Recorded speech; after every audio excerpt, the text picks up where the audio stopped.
اس وقت آپ خود بھی نیو یارک میں موجود ہیں اور اگر ہم اوور آل سچویشن دیکھیں امریکہ کے کردار کے حوالے سے سپر پاور ہونے کے ناطے، تو اس وقت جو امریکنز ہیں وہ کیا سوچ رہے ہیں اور جو وہاں کے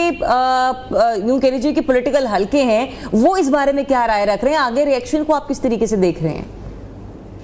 جی آگے امریکہ کا تو یہی خیال ہے اور امریکہ کی پبلک کا بھی کہ اس پہ ایسکلیٹ نہیں ہونا چاہیے، کیونکہ امریکہ کے انٹرسٹ کے خلاف ہو جائے گا وہ. حالانکہ امریکہ یہ ہرگز نہیں چاہتا کہ اسرائیل پر مزید کوئی اٹیک ہو، لیکن اس اٹیک کے بارے میں 72 گھنٹے پہلے امریکہ کو بتا دیا تھا ایران نے، اور ایران نے اپنے باقی پڑوسی ممالک کو بھی بتا دیا تھا کہ ہم نے اٹیک کرنا ہی کرنا ہے، کیونکہ یہ آرٹیکل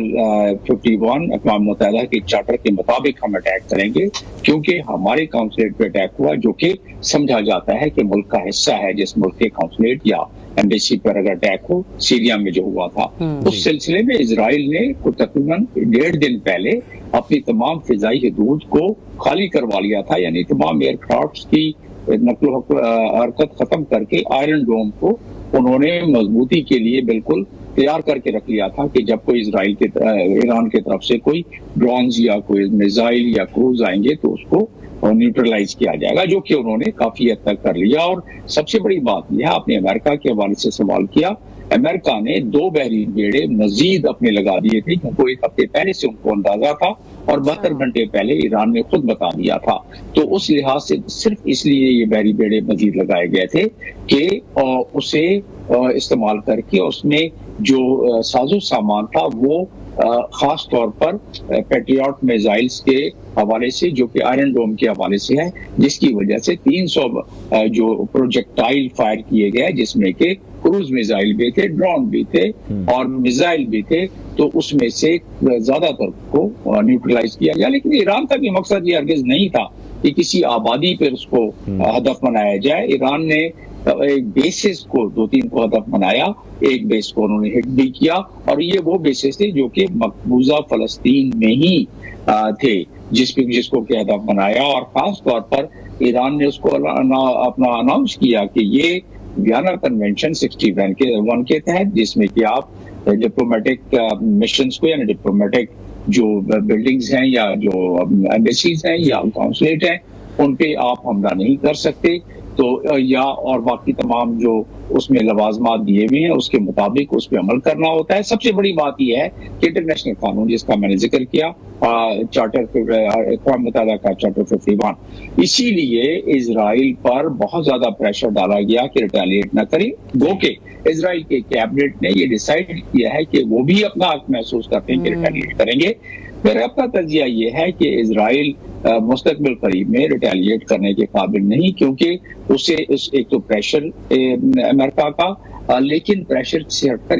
اس کو اسرائیل کو پتا ہے کہ اب ایران نے پہلی مرتبہ اپنی سرزمین سے اسرائیل کے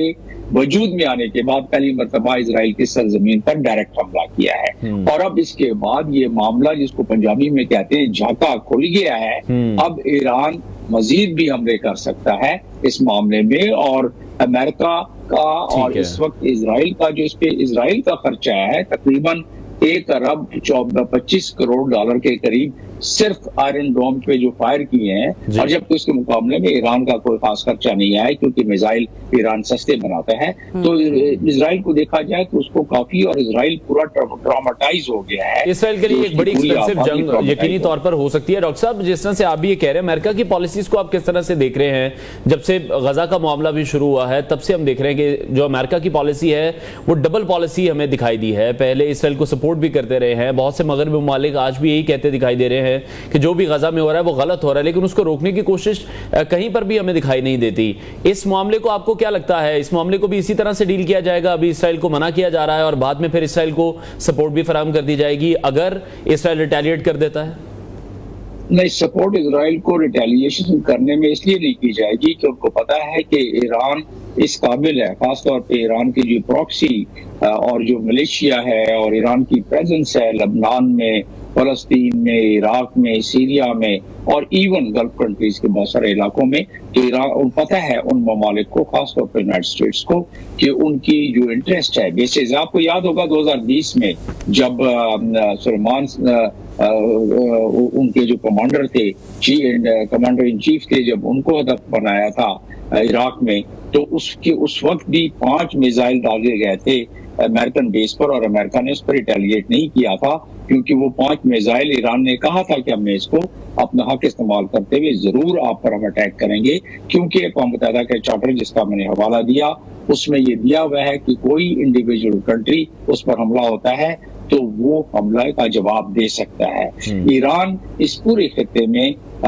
بہت زیادہ طاقتور ہے ڈرون کے حوالے سے اور میزائل کے حوالے سے. ایران کے پاس جو ڈرونز ہیں اس کی 17,000 کلومیٹر کی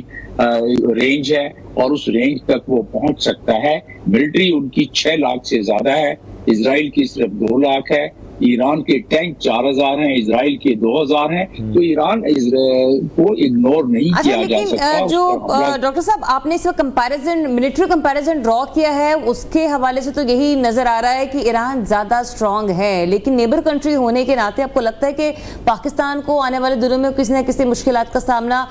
کرنا پڑ سکتا ہے، کیونکہ ایرانی صدر جو ہیں وہ پاکستان کا پہلا دورہ کرنے والے ہیں اس حملے کے بعد؟